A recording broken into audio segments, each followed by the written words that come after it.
All right, Rick, take it away.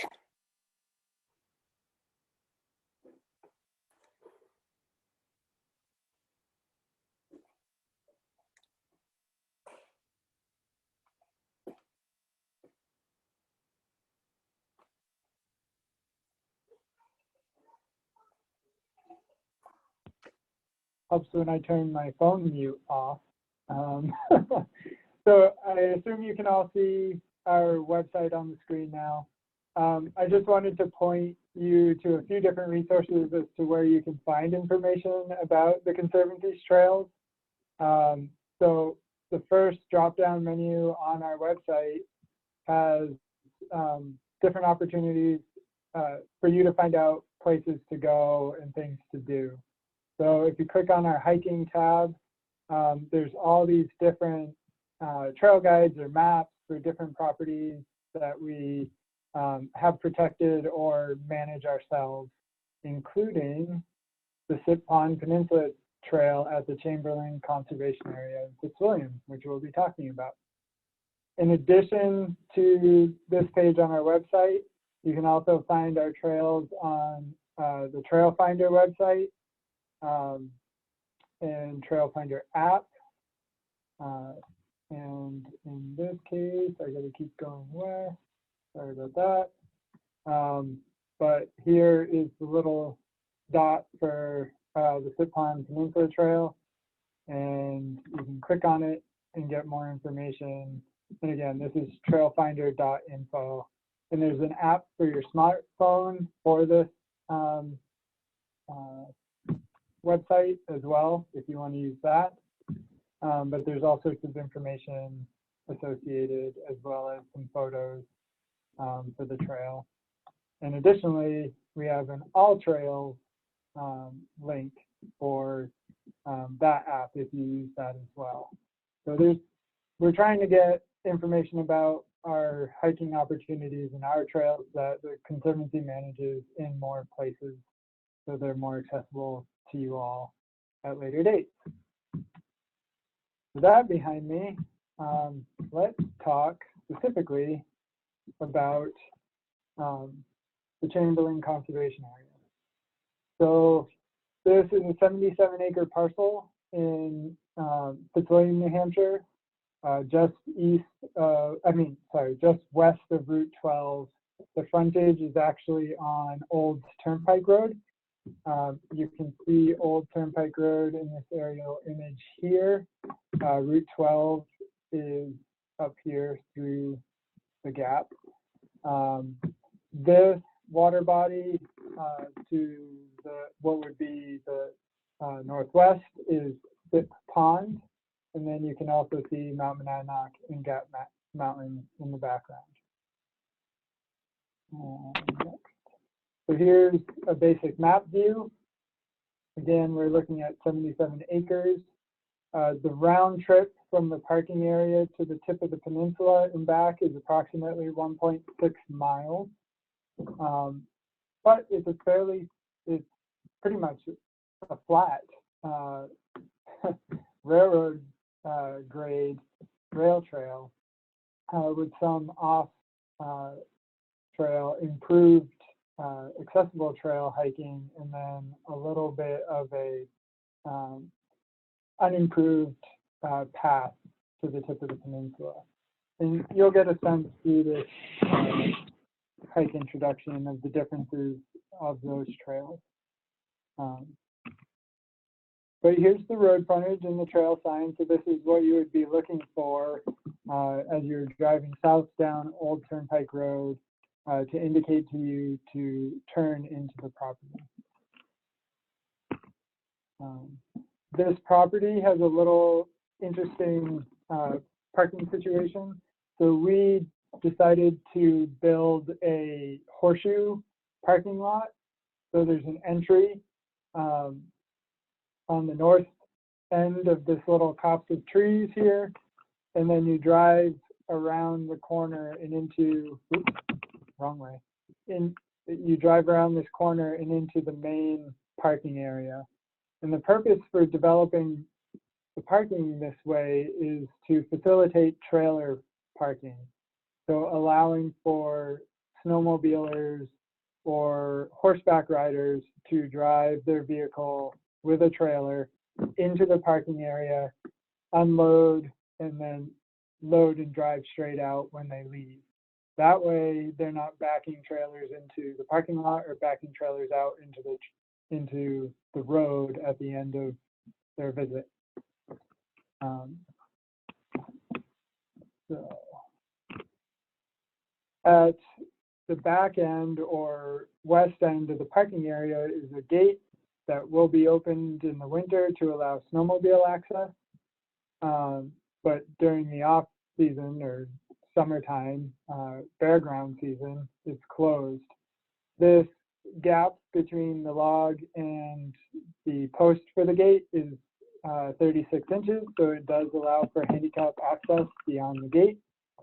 And this lovely kiosk was built for us by a trail consultant named Lou Shelley of Snowhawk LLC. His touches are all over this property, as well as Rob Koning, who did the gate and a bridge that I'll show you in a moment. We got funding to do all these trail improvements last year from the Recreational Trails Program. It's a state grant funding through the Trails Bureau, but it's federal gas tax money that's passed through the state. Close up of the kiosk and the trail that goes down to the rail bed. And here's the rail bed itself, and your first glimpse of the Sip Pond Wetland Complex is one of the primary reasons why we opted to protect this property. So this bridge is one that we replaced last year with that RTP funding. So there's 4 steel I-beams underneath that pressure treated decking now. That was a real fun project to work on. Keep pushing the wrong button. So again, this is looking north from that bridge. The water in front of you is the Sip Pond Outlet Brook. And then the wetland complex across the brook is a blueberry, winterberry, holly, and red maple swamp. As you follow along the rail bed, the great thing about the bare earth in the rail trail is that you get a lot of tracks and wildlife signs. And I really like walking this stretch and taking people down this stretch because there's so much wildlife associated with the wetlands, and they cross this patch of bare dirt that allows you to do a lot of wildlife tracking. In this case, I'm pointing at drag marks from beavers dragging brush from one side of the rail bed to the other to stash near their Beaver Lodge. And you can almost see the hind foot track in front of me. So this is a pretty good sized beaver because he actually straddled the brush he was dragging and had a paw print on either side and was walking with the brush underneath his belly. So it was kind of cool. There's a close-up of his track. You can actually almost see, you can see the claw marks. You can almost see little lines from his webbed feet. Again, that would be his hind foot. And that's where he was going with the brush. Oh, that's a deer track. That was also in the vicinity. But this is where he came from. He actually dragged that brush up and over this log and pulled the bark off the rotting log with repeated trips over and over through that session.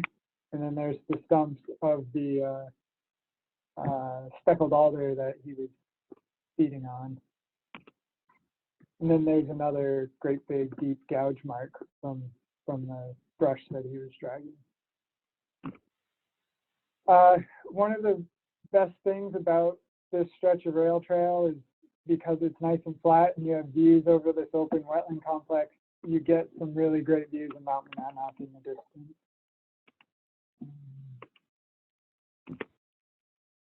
So here's the junction of the Peninsula Trail and the Cheshire Rail Trail.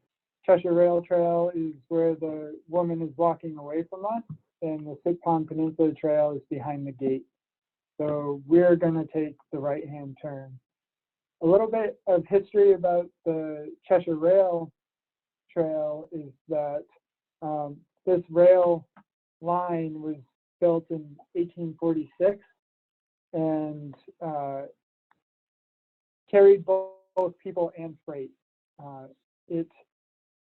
This section of the rail trail is between the State Line Depot and the Fitzwilliam Depot. The State Line Depot dropped people off for northern Winchendon and southern New Hampshire, southern Fitzwilliam, and also was a major stop for picking up lumber and food products from the Damon farm. The Damon lumber mill is one of the longest continuously running mills by one family in New Hampshire, which is right across Route 12 from where we are here. The rail line was functional right up until 1972. And so passengers and freight were running on this line that entire time. From 1848 was the first train into Keene, and then 1972 was the last train to run the line. The New Hampshire track was pulled up in 1979, and about that time is when it was converted to a rail trail or snowmobile trail.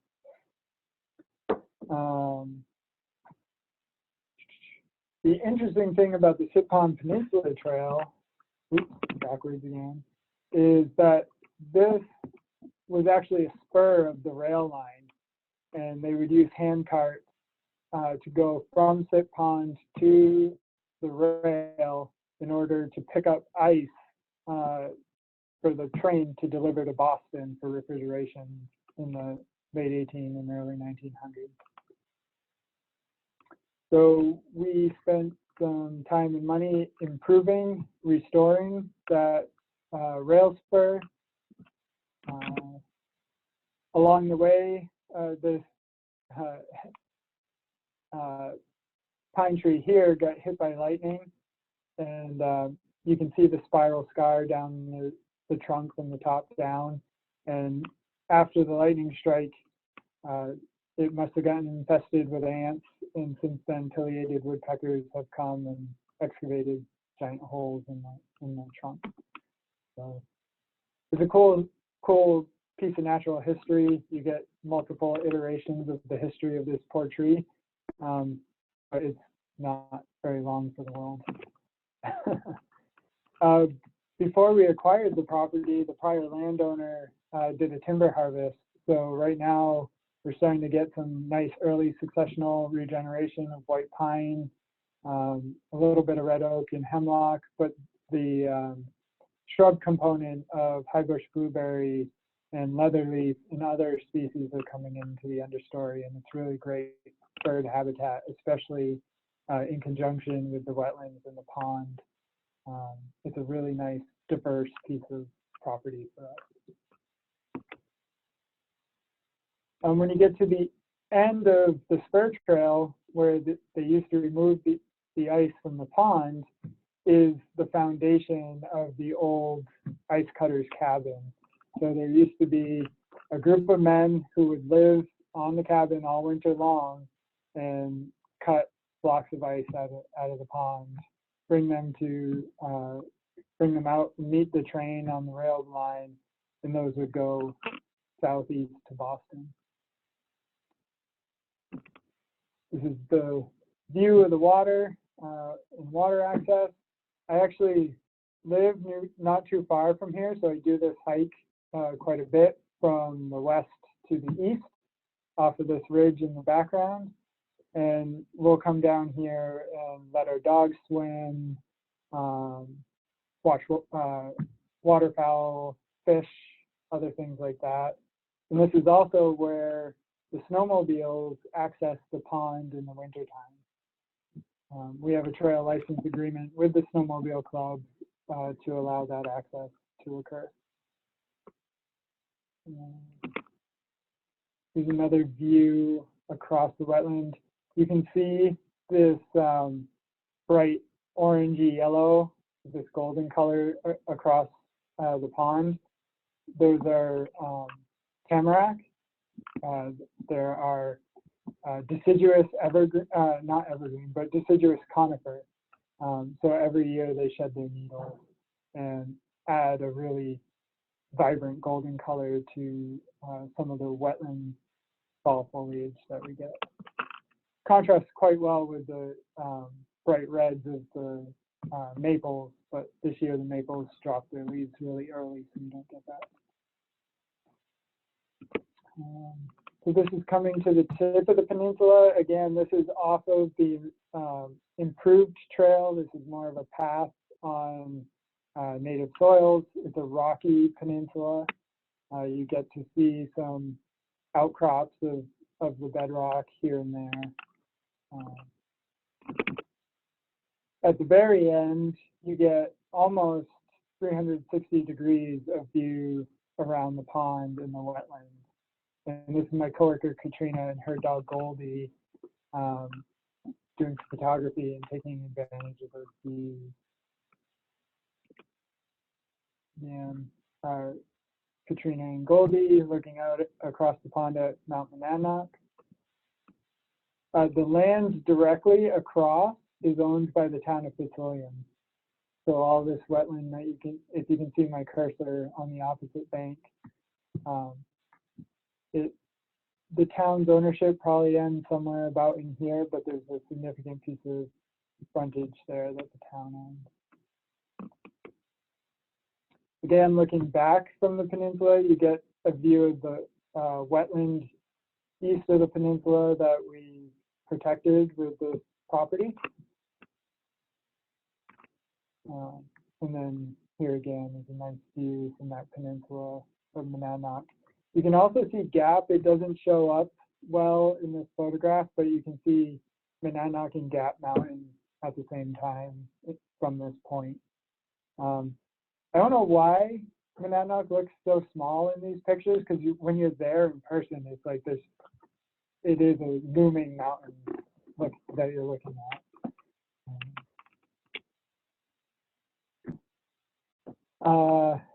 This is a picture of what I refer to as the thumb. This peninsula has sort of this little mini thumb with another little lookout and sitting spot underneath this pine tree here. It's really nice. And you can see that from this aerial shot. There's this little bump out here that has a rock outcrop that you can sit on or fish. And this is the very tip of the peninsula. Our boundary line cuts through this wetland complex. So the majority of what we own with this 77-acre piece is this scrub and lightly forested wetland, and significant frontage along Sip Pond Brook. There's a lot of high bush blueberry, and particularly late summer, early fall, it's a great place to pick blueberries. There's also a cranberry component to the wetland, but it's not the easiest wetland to harvest cranberries from. If I go back here, this little sliver of land between the rail trail and the pond is referred to in surveys as the cranberry lot. So it has this history of cranberry harvesting from this water body. Another interesting tidbit of history from Sip Pond is that Sip, the name Sip came, according to the history of Fitzwilliam, came from a either runaway or freed slave named Scipio, what was his last name? Jeha. He apparently settled on the northeast corner of the pond. He married a woman from the local Native American tribe that was settled in Winchendon, and he was frequently fishing, hunting, and trapping in and around Sip Pond in the mid to late 1700s.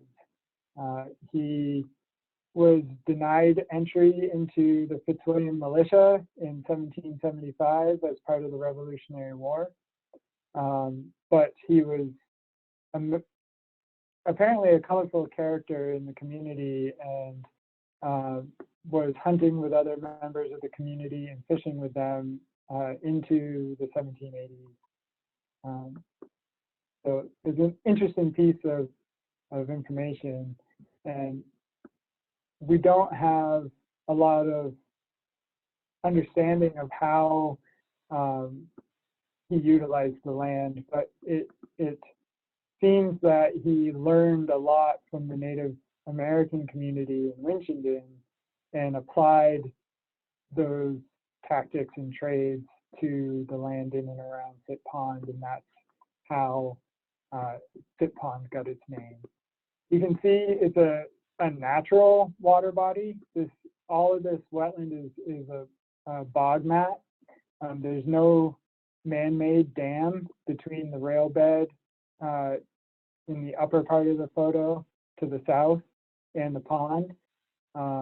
It's a fairly shallow water body, so it's a really good warm water fishery. It has a diversity of wildlife habitat. So back in the 1700s, late 1700s, it would have been a very wild place with a lot of wildlife.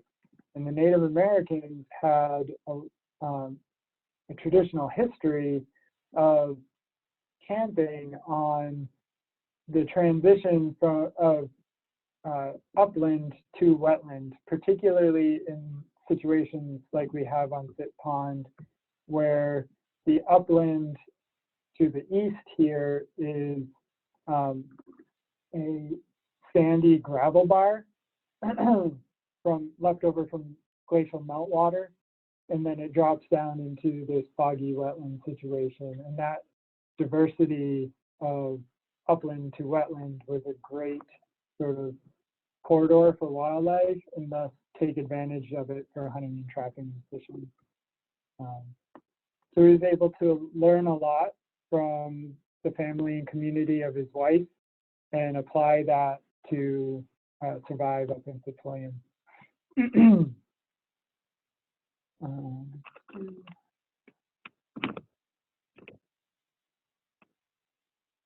So again, this is gives you a good sense of the improved trail or ice cutters road on the peninsula.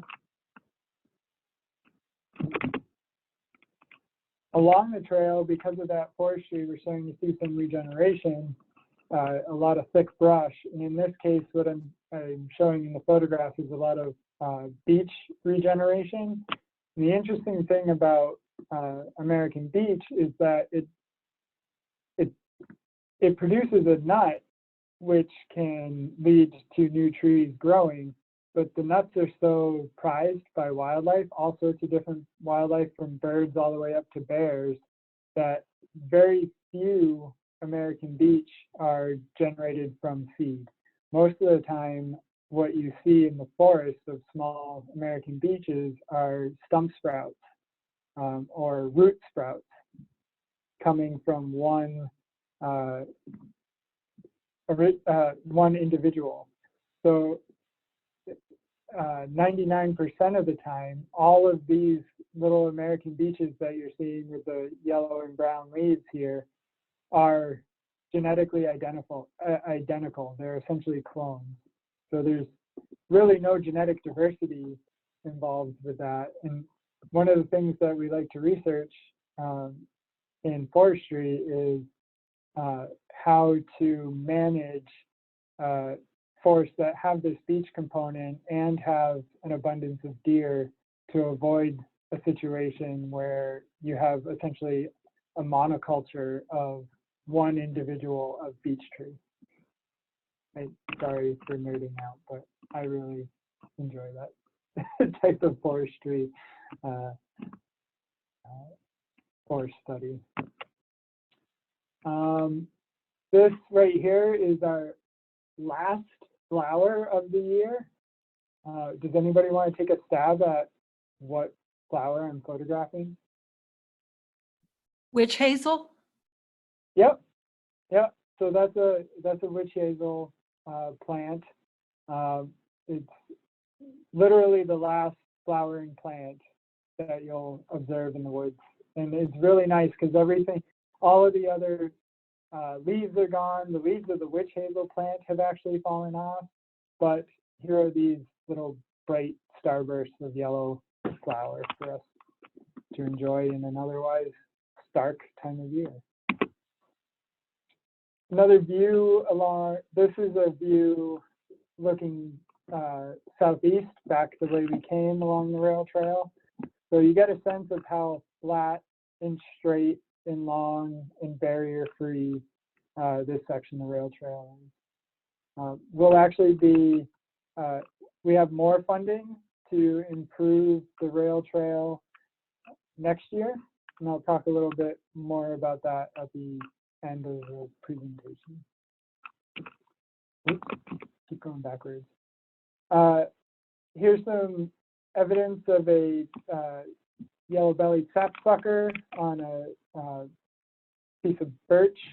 So essentially, sapsuckers are little birds that like to drill these very regular holes into the barks of trees, and there's two reasons for that. One, they will get some sap out of the tree that way, but the other reason is that sap then attracts insects, and the sapsucker will eat the insects. So double duty drilling these, but it's really evident when you get these very regular vertical and horizontal rows, because the bird literally just pecks a few holes, moves over, pecks a few holes. It's really common on apple trees and cherries. Birches get it too, but it's very telling. They leave very specific signs. And this tree is dead and gone and fallen over long ago, but the evidence is still there. Just another view of the wetland along Sip Pond Brook here. Another little piece of history. Back in the 70s when they pulled up the track, a lot of times they just piled up the railroad ties off to the side. I didn't find any in this hike, but sometimes you'll find spikes, railroad spikes, and other little pieces of railroad history in the railbed itself. There's some nice prolific winterberry holly. You never know what you're going to find. Sometimes you find a moccasin in a tree.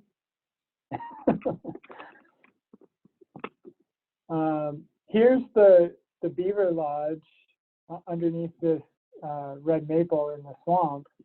The beavers have actually built 3 dams across Sip Pond Brook to the north of this photo, and then one right under the bridge that the rail trail goes over. So the beavers are really what maintains and controls the water level in this pond, particularly to the displeasure of the residents of the eastern shore. But it's an active beaver lodge, and it's pretty fun. It's difficult to access the pond from Sip Pond Brook because there are a handful of portages where you have to get out and put your kayak up and over the beaver dam, and it's a pretty mucky bottom to the channel, so it's not like you have really good footing. It's a difficult access. This one I just really loved the reflection in the water here, of particularly the tree growing out over the water.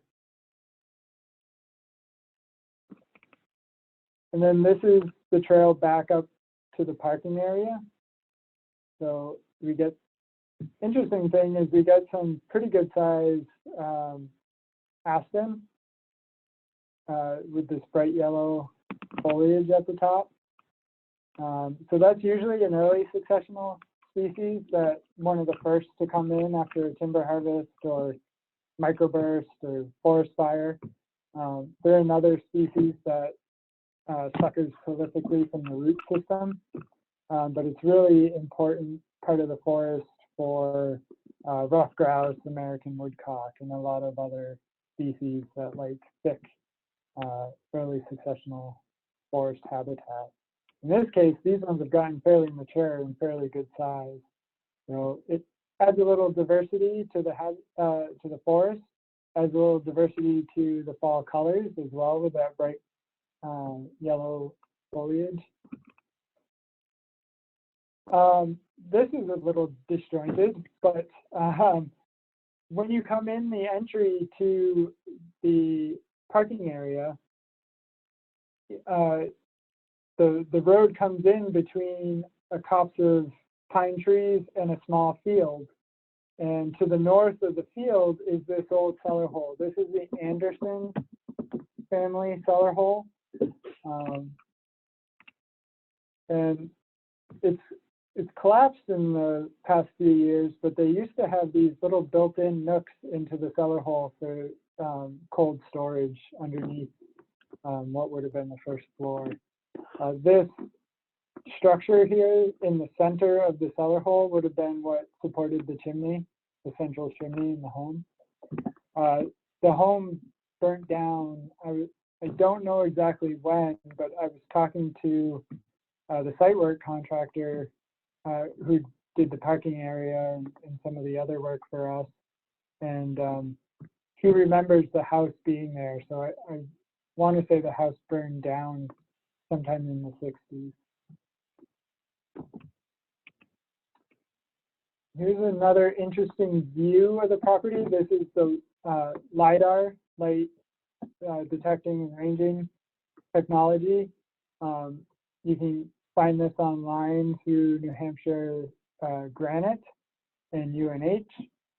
But what's really interesting is you can see the rail bed through the wetlands, all the gravel that they must have brought in to shore up the ground so that they could build the track, level things out, get it out of the wetland. You can also see the old spur for cutting the ice and bringing it out to the rail bed and the Peninsula Trail that we have. A few other things that I want to point out, though, is this small little depression that you can see. That's the cellar hole. That's that Anderson cellar hole. You can kind of see that it's all smoothed out to the south of that. That would be the field. And then the parking area and entry road goes like this. You also see these hemispherical depressions down the slopes from the home site, and those are actually the borrow pits. That's where they took gravel to build the rail trail, to build the rail system through the swamp. So they excavated this gravel, dumped it in the swamp, and filled it in to put the rail in. So we've got that interesting piece of history still in the landscape here. Additionally, you can see this straight line. This is an old drainage swale or canal to drain off some of the wetlands so that the farmers could harvest hay for any livestock that they may have. There's one other thing I wanted to point out on the LiDAR. I'm forgetting it right now, and I apologize. But it's an interesting view of the landscape. It pulls the trees off so you can really see what's going on underneath. The fact that when they were building the rail in the 1800s, they had to cut through ledge bedrock in order to level out the grades for the rail bed. All sorts of history. Usually I'm a natural history kind of guy, but this property has so much human history.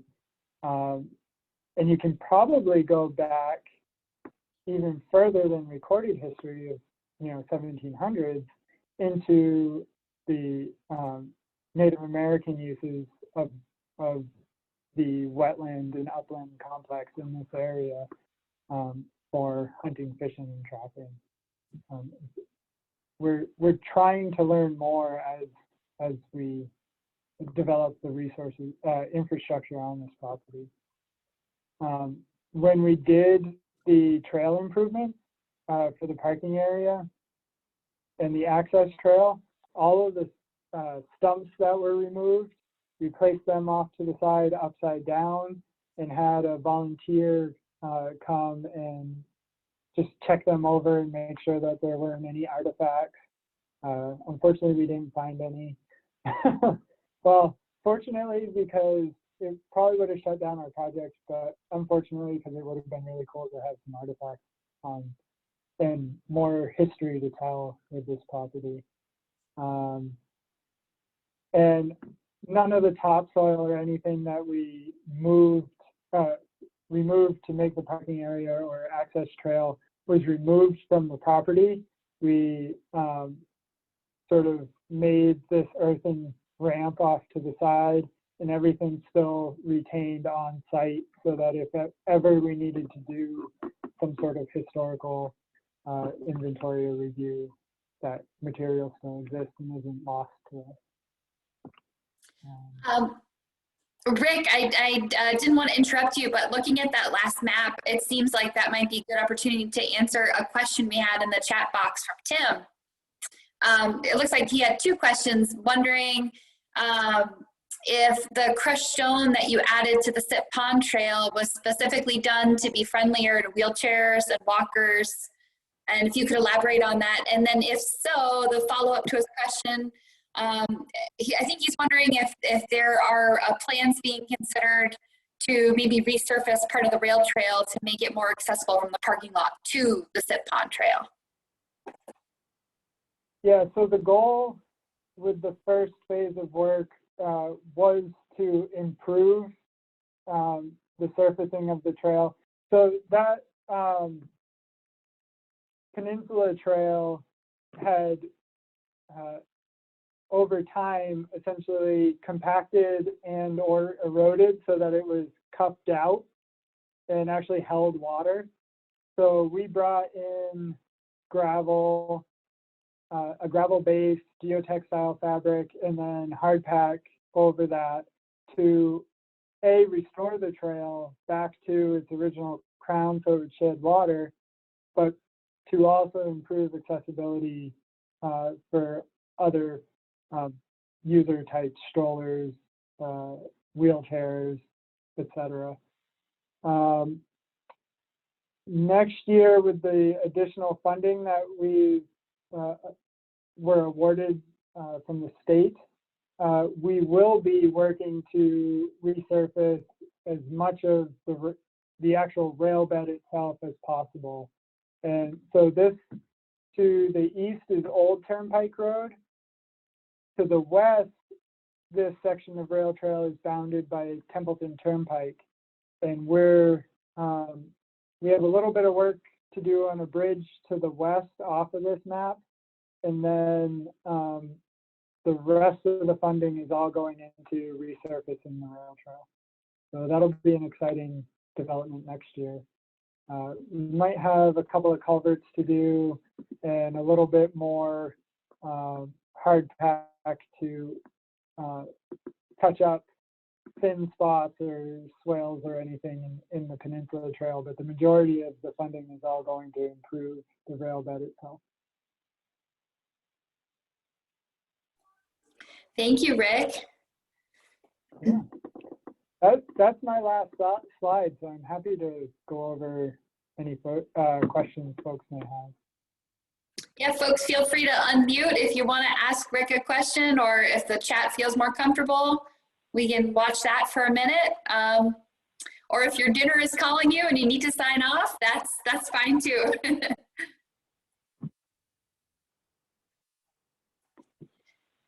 Rick, maybe you could just briefly mention, so we're kind of considering this part of our grand opening of this property, but we have actually had it for a little time now.